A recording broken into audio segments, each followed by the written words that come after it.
Je me retourne et en fait le mec à côté de moi avait allumé sa clope dans le bus.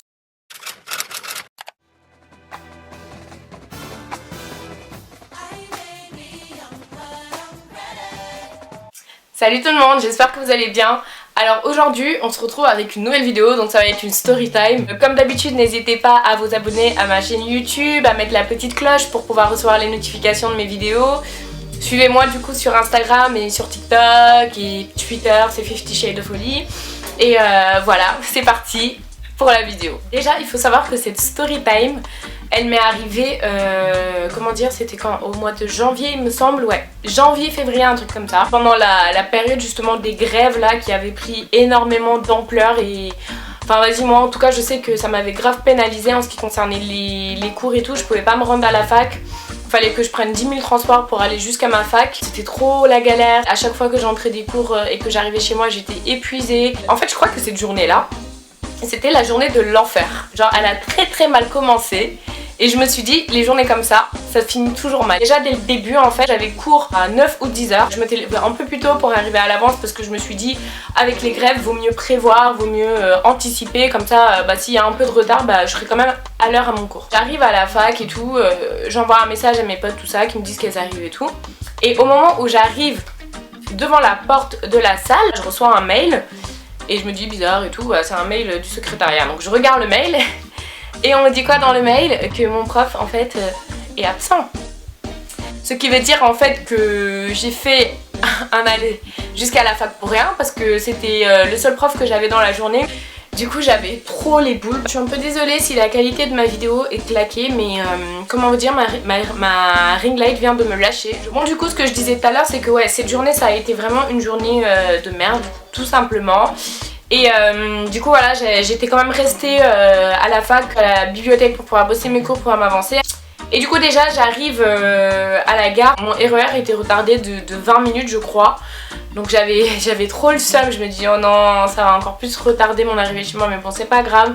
Du coup j'ai attendu le RER, finalement je l'ai eu, donc je l'ai pris, le trajet s'est bien passé. Après arrivé à l'arrêt en fait du métro où je devais prendre mon bus, j'attends le bus. Et en fait le bus ne passait pas, genre je l'ai attendu au moins 1 heure et le bus ne passait pas. Du coup je me suis dit wow, il y a un problème quelque part. Sur le panneau il était affiché qu'il passerait dans 10 minutes. Après les 10 minutes sont restées figées pendant 10 minutes, 10 minutes, 10 minutes, 10 minutes, 10 minutes. Le premier bus qui arrive blindé comme jamais, genre je pouvais même pas rentrer dans le bus. Donc du coup j'appelle mon copain pour qu'il vienne me chercher, sauf qu'il pouvait pas venir me chercher, il était au boulot, donc bref. Laissez tomber genre la situation où vous avez juste envie de péter un gros cap. Finalement le deuxième bus est arrivé à peine 10 minutes après. Je rentre dans le bus et en fait je me suis mis dans les places. Je sais pas si vous voyez dans le bus, vous avez des places de 4. Donc vous avez 2 qui sont en face de vous et vous êtes en face de la personne. J'avais mes écouteurs, voilà, j'écoutais de la musique, j'étais un peu fatiguée donc je commençais un peu à somnoler. Et là je vois en fait une bande de jeunes qui viennent se mettre à côté de moi. Du coup premier arrêt, deuxième arrêt, voilà, ça se passe bien et tout. Et là d'un coup je sens une odeur de cigarette. Je me dis attendez, c'est la personne à côté de moi qui pue la cigarette. Du coup je vois de la fumée. Je me dis attends Holly, là tu ne rêves pas, tu sens l'odeur de la clope, tu vois de la fumée, il y a un problème. Du coup je me retourne et en fait le mec à côté de moi avait allumé sa clope dans le bus sans pression. Je lance un Scarface en mode c'est quoi ton problème? Et genre le mec il commence à rigoler et genre ses potes ils commencent tous à rigoler, genre mort de rire. Pas calculé en fait, genre vraiment j'ai pas calculé. Il rigolait, genre il continuait à fumer sa clope, ça l'éclatait, genre sans pression. En fait le seul moment où il a accepté d'éteindre sa cigarette c'est quand une dame derrière, une maman, elle lui a tapé sur l'épaule et elle lui a parlé, je sais pas en quelle langue là, elle lui a dit éteins ta clope tout ça et tout. Et le mec il l'a écrasé et il l'a jeté par la fenêtre. Là je me dis vas-y c'est bon, c'est juste des gens, ils ont pété un plomb. Peut-être qu'ils savaient pas qu'on pouvait pas fumer dans le bus, enfin ça peut arriver hein. Enfin parfois on sait pas. Du coup franchement j'avais tellement passé une mauvaise journée que je me suis dit Holly te prends pas la tête, parce qu'en fait moi je suis vraiment le genre de personne à péter un câble quand il y a des trucs comme ça, surtout quand il y a des trucs pas normaux et j'ai tendance à un peu m'emporter. Et là dans ma tête je me suis dit vas-y calcule pas, t'es bientôt arrivé chez toi, c'est bon, ce sera dû passer. Là d'un coup je ressens une odeur de cigarette. Je me dis mais là c'est pas possible en fait, genre vraiment c'est pas possible. Et là je me retourne et je vois que le mec déjà en plus d'avoir allumé une autre clope, il avait une bouteille de vodka à la main et il était en train de boire sa bouteille de vodka et en train de fumer sa clope. Et là franchement j'ai commencé à stresser, je me suis dit oula, Genre ça veut dire que le mec il est alcoolisé, donc déjà s'il est alcoolisé, si tu commences à lui parler et que tu commences à t'énerver, ça peut très vite partir en vrille. Enfin vous connaissez les transports en commun, franchement quand il y a des trucs comme ça, personne ne réagit. Donc dans ma tête je me suis dit je vais voir comment les gens vont réagir. Parce que le mec il a une bouteille de vodka en verre à côté de lui, il vient d'allumer une clope, il a l'air un peu chelou, il avait pas l'air d'être juste alcoolisé, enfin ça faisait vraiment flipper. Et qu'en fait il a commencé à hurler, à fumer sa clope, genre ils s'en foutaient. Il y avait une fille et un autre garçon qui l'encourageaient, ils continuaient genre à faire comment dire, leur spectacle là pour attirer l'attention.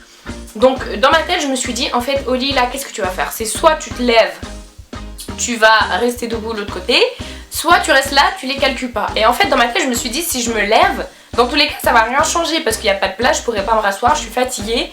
En fait je me suis dit vas-y c'est bon, c'est eux qui sont arrivés après toi, t'étais assise là, ils vont se faire voir, en fait tu restes là et si t'embêtes vraiment tu pètes un câble. Le mec là et la meuf en face de moi, il sort une enceinte et il a mis la musique à fond, mais genre à fond. Et là genre le mec à côté de moi commençait à me taper l'épaule, à me regarder, genre à insister et tout, du coup je réponds pas, genre je calcule pas. Et il insistait et là je me retourne, je lui dis c'est quoi le problème? Et le mec genre il éclate de rire et genre franchement j'avais envie de lui foutre mais un pain dans sa tête, mais vraiment j'étais tellement énervée. Je me disais mais en fait genre c'est pas possible, genre je passe une sale journée, il a fallu que j'ai des mongols à côté de moi qui foutent la merde, qui ne respectent pas les autres, et j'ai commencé vraiment à m'énerver et je voyais personne réagir et ça m'énervait encore plus que personne ne réagisse.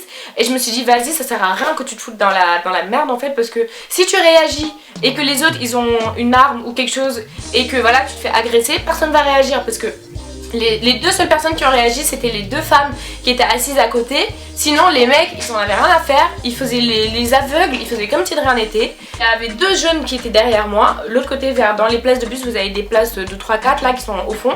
Ces jeunes là aussi étaient foncés, je sais pas ce qu'ils avaient fumé ou bu.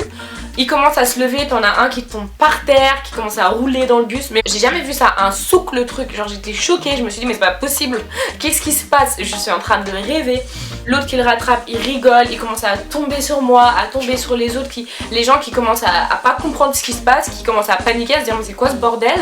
Et en fait, ce qui m'a encore plus choquée c'est que c'était vraiment des jeunes, ils devaient avoir à tout casser entre 16 et 25 ans. Moi en fait j'ai commencé à rire nerveusement parce que genre je trouvais ça tellement genre mesquin d'être comme ça, de tomber comme ça en public, genre de se comporter comme ça, et j'ai commencé à rigoler en fait nerveusement. Et en fait je pense que ça les a choqués de me voir rire. Du coup les personnes ils étaient en mode, ils me regardaient en mode elle est bizarre elle, genre déjà elle réagit pas, elle commence à rigoler. Ils ont commencé à se lever, ils se sont levés, ils ont commencé à aller à l'avant du bus. Du coup je me dis bon bah ils vont sortir, c'est enfin fini, ils vont plus me casser la tête, c'est bon ils m'ont saoulé. Et en fait non, il y en a un qui est parti engueuler le chauffeur, tu sais pas pourquoi. Le chauffeur qui réagissait pas, qui essayait de se concentrer, qui disait bon va t'asseoir et tout. Donc le mec il revient, il se rassoit, il rallume une clope. Donc là la dame derrière pète un plomb, elle lui dit d'éteindre, elle lui fait le signe de jeter. Donc le mec il s'en fout. J'ai eu la bonne manière de réagir, parce que quand j'ai vu comment ils se comportaient, quand j'ai vu que c'était des personnes qui attiraient l'attention, que c'était des personnes qui étaient alcoolisées ou même droguées, qui ne tenaient pas debout et qui étaient capables de réagir agressivement, j'ai gardé mon sang-froid, j'étais comme ça, j'écoutais ma musique, voilà, je bougeais un peu ma tête, j'ai même pas sorti mon téléphone, en fait j'ai juste écouté ma musique, je suis restée le plus calme possible, je les calculais même pas, et je pense que en fait le fait d'avoir réagi comme ça a été la bonne réaction, parce qu'ils se sont pas pris à moi, ils m'ont laissé tranquille. Ils m'ont pas calculé en fait, ils ont fait leur vie là, ils fumaient leur clope et tout. Moi j'ai dit vas-y c'est bon, je m'en fous, je vais cuire la clope, je rentre chez moi, je vais prendre ma douche. Après, en fait, l'arrêt d'après ils sont sortis, je vous jure, il y a eu une embrouille, je vous dis pas. Regardez dans la fenêtre, j'ai vu que ça commençait à partir loin, et je pense en fait que j'ai eu la bonne réaction de pas agir, j'ai eu la bonne réaction de rester le plus calme possible, tout ça et tout. Et vraiment franchement j'étais choquée, je suis rentrée chez moi, j'étais bouche bée de me dire que ça s'était passé dans le bus, de me dire que personne n'avait réagi. Vraiment des histoires comme ça j'en ai plus d'une, genre il m'arrive tout le temps des trucs chelous dans les transports, genre je sais pas si c'est ma tête qui attire les gens comme ça. Mais voilà, en tout cas n'hésitez pas à me faire part de vos expériences en commentaire, qu'on puisse en discuter. Je vous fais des gros bisous et je suis encore désolée de la qualité de ma vidéo, je suis tellement dégoûtée. En tout cas, je vous fais des gros bisous et on se retrouve plus tard pour une nouvelle vidéo. Mouah.